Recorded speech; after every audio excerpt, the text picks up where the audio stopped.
Well, the birds are singing and it's another lovely evening here in Ireland, and I'm back at the CD 175/76 as you can see. I'm back on my feet again. I'm a lot happier and a lot less sore, and let's get on with the build. So you can see that I'm taking the spokes out. You can see the condition of the wheels as they are, not great. I'm sure you could probably get these re-chromed or whatever, but it's easier just to buy a set of rims, which is what I've done. You'll see that these are the spokes I bought from eBay. I'll send a link in the video for these for anybody that wants a set. The front set is exactly like it should be. The back ones are a little bit thicker and the front ones are thinner, exactly the way it should be. I've checked them for size. They seem to be the right size and everything, so it's always important to check that all before you start taking anything apart. Getting the tire off was a bit of a job. So yeah, most people would get a grinder and they would cut through these spokes, but I prefer not to do that in case something goes wrong, and then you're able to piece it back together the way it was because you have all the spokes that you had with it. So that's just to show you that. And the next thing you'll see is probably I'll have all the spokes out of this rim and we'll go to the back one, and then after that we'll probably start cleaning up the centers ready for paint. So as you'll see now, all spokes removed. This is the old rim. You can see the state of that.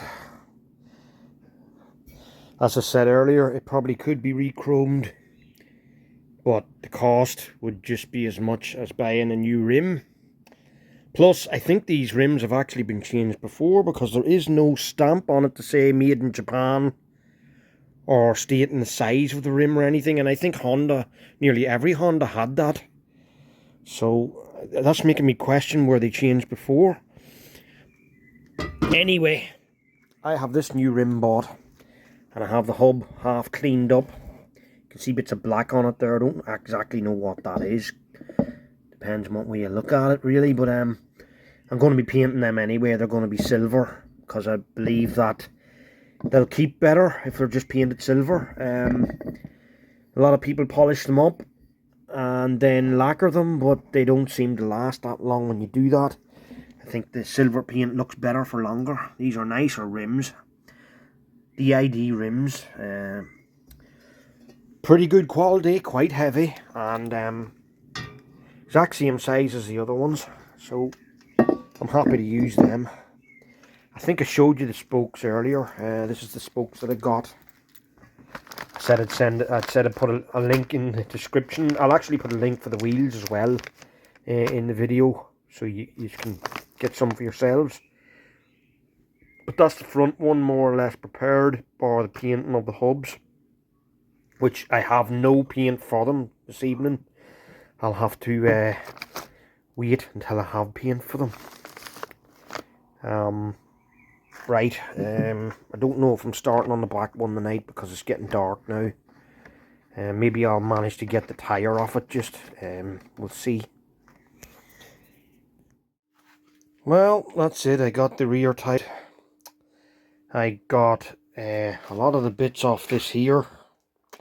I looked at the cush drives, and you know what? Even though I got new ones, they don't look too bad, so I don't think I'm going to have to go to any trouble of replacing them, because they're quite supple and good. I had an awful job getting the ring off this here. I didn't have the right tool for it. I do have split ring pullers, or whatever you want to call them, but none this size. So that was a handling to get that off, but I managed to eventually, and I stuck it all together with this. I am getting a new sprocket to put on this, so that sprocket won't be going back on, but I just put the clip with it so that I'd know where it was. This needs cleaning up still. I think the bearings are alright. Pretty sure of that. It was the front bearings that wasn't great. Well, maybe that's all got stuck there a little bit. Yeah, so I'm not sure about them. They could be a bugger to replace, so they could, because this top piece looks like it has a little kind of a, I don't know what that is, or how you would get the bearing into that or out of it. I don't know. It's maybe something that I just don't want to mess with. If the bearing seems okay, maybe I'd be better off leaving that alone. Unless somebody's got some advice for me how to get that out of there. So the rear rim, you'll see, it definitely was due a changing, and it was not in good shape. There was no tire tape on the inside of it, and the tube was literally stuck to it. So how we didn't get a puncture in the back wheel, I don't know, because half of the metal is stuck to the tube. But there you go, is what it is. I'd safely say give that another 5 or 6 years sitting in a shed somewhere, and that would have rusted through. The other one wasn't as bad. You can see there's still some chrome left on it. But anyway, we've got 2 new rims. We got the right spokes. Well, I'm hoping they're right. I have looked at them and put them up against it, and they do look like they're right. So hopefully they are. And I suppose the next thing is we're going to clean these hubs up, paint them, and then we'll rebuild the wheels. So watch this space. Well, it sure does feel really good to be back with you guys again after my experience. Near-death experience. Yeah, scary. I won't be making that mistake again. But look, at these things happen. You have to evaluate how safely we're riding our bikes, and evaluate the weather before you take your bike out. Don't take chances. I didn't really know on the day that I had the accident that it was going to be raining so heavy. Otherwise I probably would never have took the bike in the first place. I knew it was going to rain a little bit, but I didn't think it was going to be as heavy as it was. And to be honest, that was only part of the cause of the accident. The other part was that I was going too fast for the road surface. So you have to take into consideration that the road is wet. If it hasn't been raining in a good few weeks, it's going to be very slippy. I was going 80 kilometers an hour, I'd say, when it actually happened. And in hindsight, that was way too fast for the weather conditions on a bike. So it was pretty much my own fault.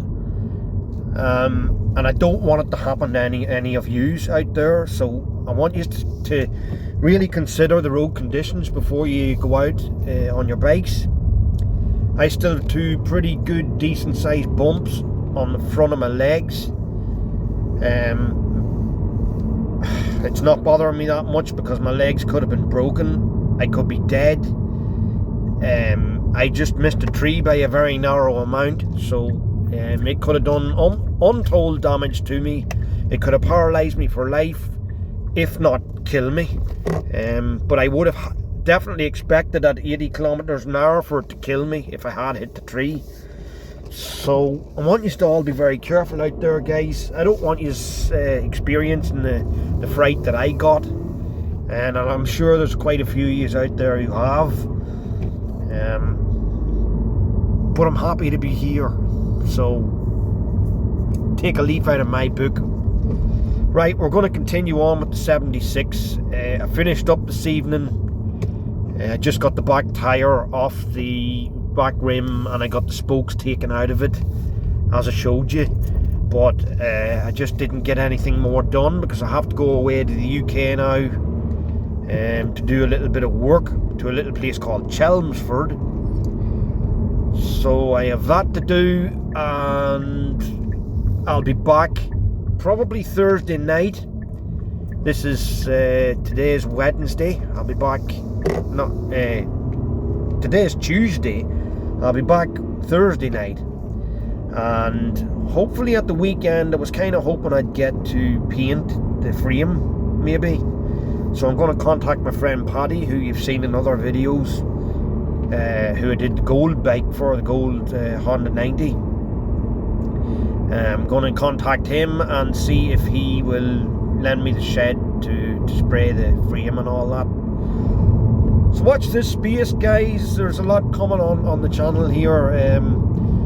I've also got the Bandit to fix up. I got a new tank today for it, so that's going to have to be prepared for paint, and we will paint that silver, Sonic Silver, and probably I have a new mudguard to get for it too, and I'll probably paint the mudguard, tank and back fairing for it. Now I did have labels ordered for that tank as well, but the wrong labels came. They were far too small, so I'm gonna have to do a bit of shopping around, see if I can get a hold of a set. So I can't really paint that until I get the proper set. But there you go, guys, that'll do for now. Great to be back. I'm back from the UK now. You'll have seen the last clip there in the video. I was getting the hubs and everything ready, and I have now got them painted and drying here.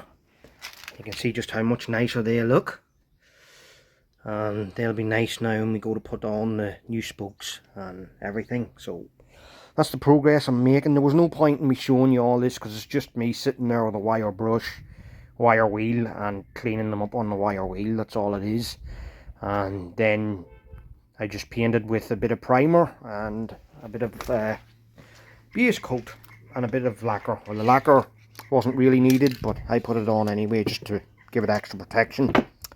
So what did I use? I used this Body Pro 961 etch primer, so it etches itself into the thing, gives it a good grip. Then I used this L102 Boss Auto, and that's a nice silver colour. You can see there how nice that silver is. And I decided while I was at that, it'd probably good idea to do the shocks as well, as the chrome was very rusted on them, and I don't like they've not leaked or anything. They seem to be pretty good.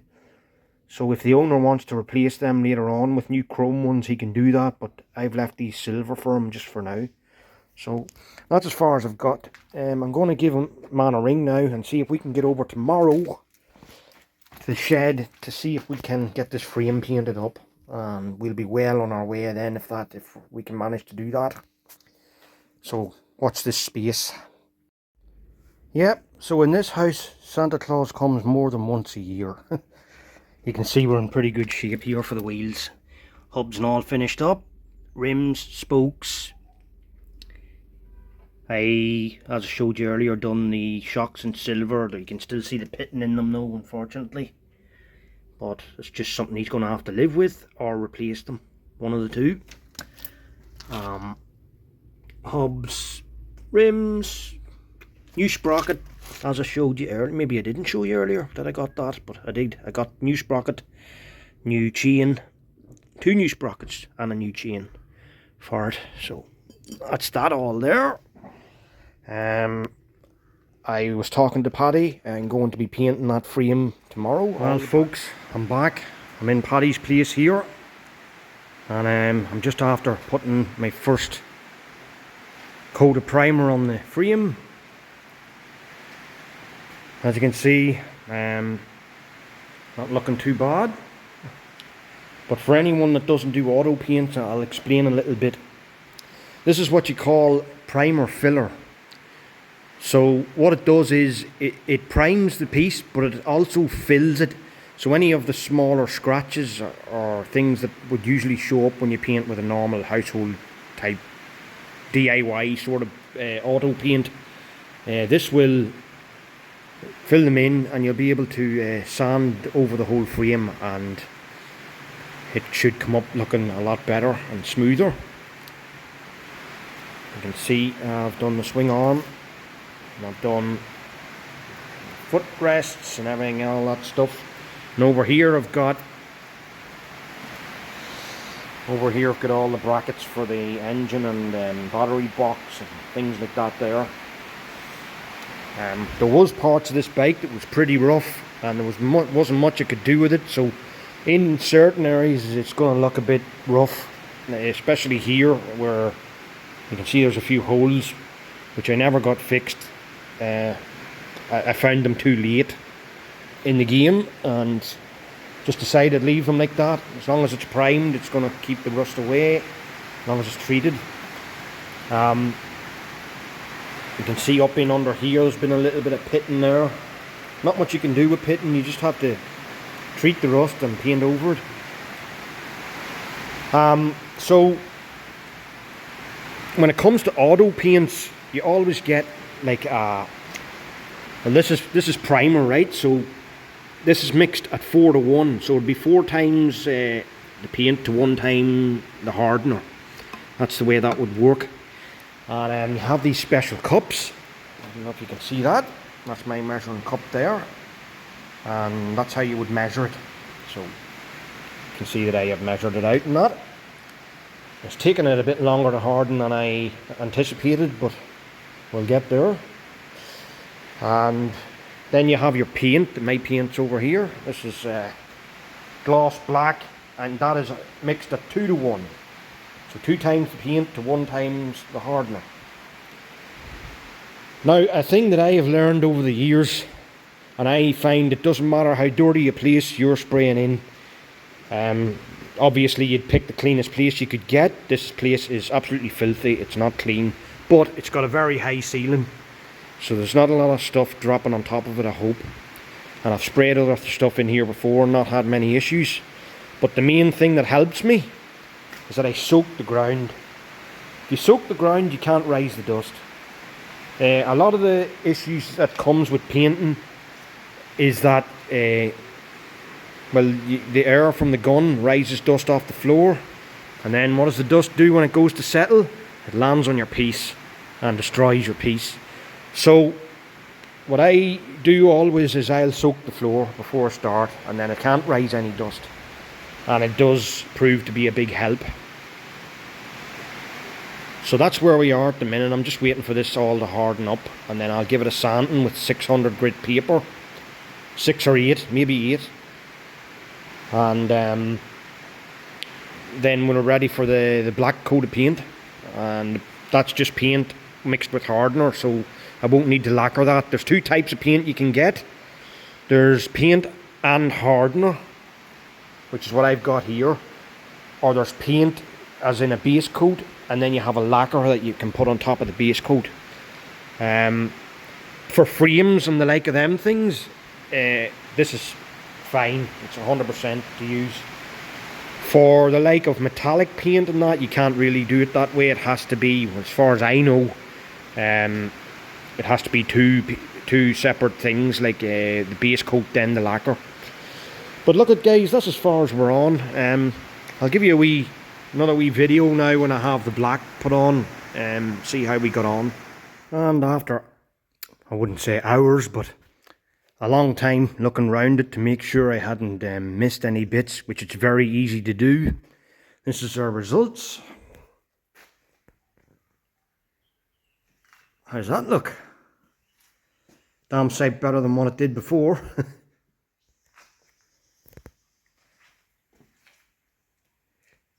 Swing arm.